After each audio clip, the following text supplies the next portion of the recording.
informasi publik desa.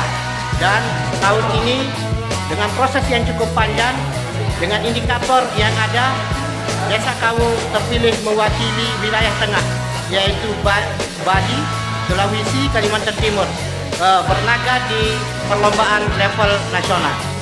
Indikator apa yang dimiliki oleh Desa Kawu sehingga terpilih menjadi yang terbaik mewakili wilayah tengah untuk di tingkat nasional? Ya, Bisa terima dijelaskan? kasih. Jadi tuntutan dari program ini sebenarnya sudah sering kita jawab.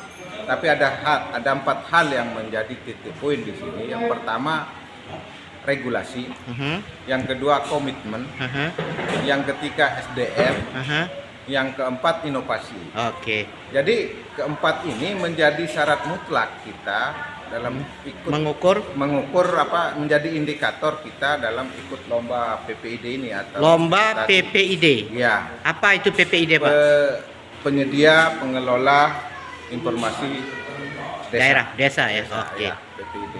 Nah, regulasi itu mencakup terkait ada nggak peraturan desa terkait dengan pengelolaan PPID ini. Oke.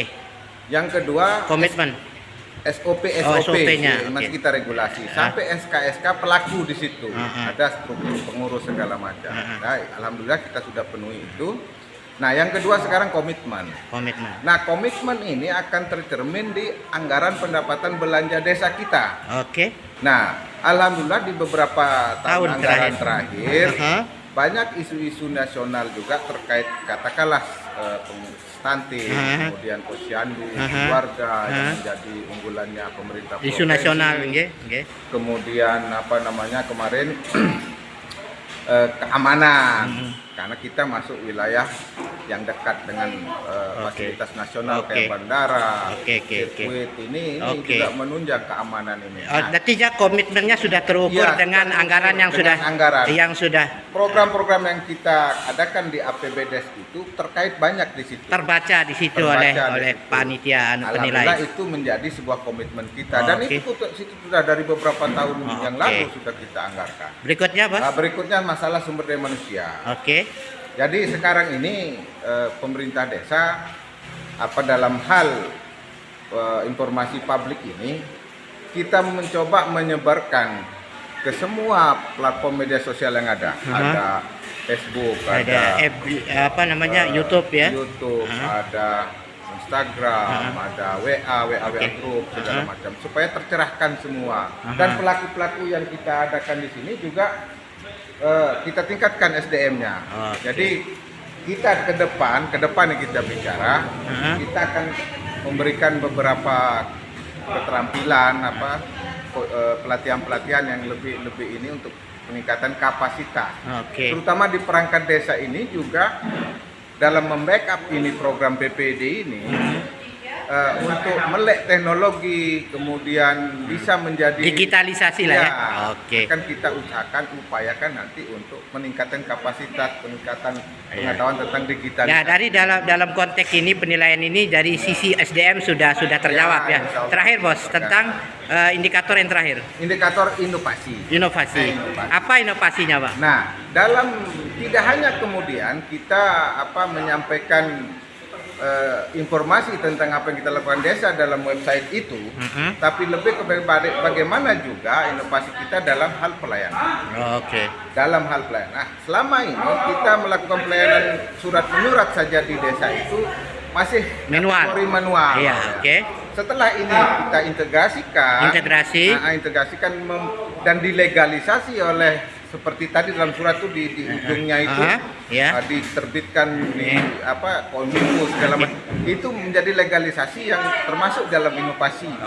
Dan pelayanan kita juga menjadi singkat, lebih cepat. Ya mungkin hitungan detik lah. Masya Allah. Nah, yang kemudian terkait buku tamu digital. Pakai barcode ya? Ya, pakai barcode. 4 kategori ya, yang menentukan terpilihnya ke desa menjadi PPID. Penerapannya yang terbaik di wilayah tengah ya. Untuk berlaga di nasional ya. Yang akan sekarang ini acaranya persiapan untuk visitasi ya. Yang insya Allah akan diadakan Oktober ini. ayahanda Pak Kades Kominfo. Nggih, niki kawula terbaik dalam implementasi informasi publik. Lunasang terbaik mewakili wilayah tengah niki, Pak. Bagaimana kelihatannya niki serius sekali di desa kawula. Apa yang menjadi hal penting di dalam event niki, Pak Kades?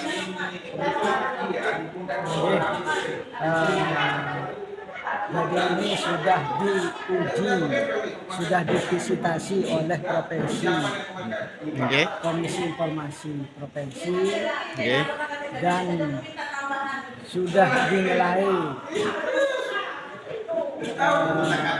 bisa mewakili Pak ya. Jadi mewakili wilayah termasuk wilayah tengah.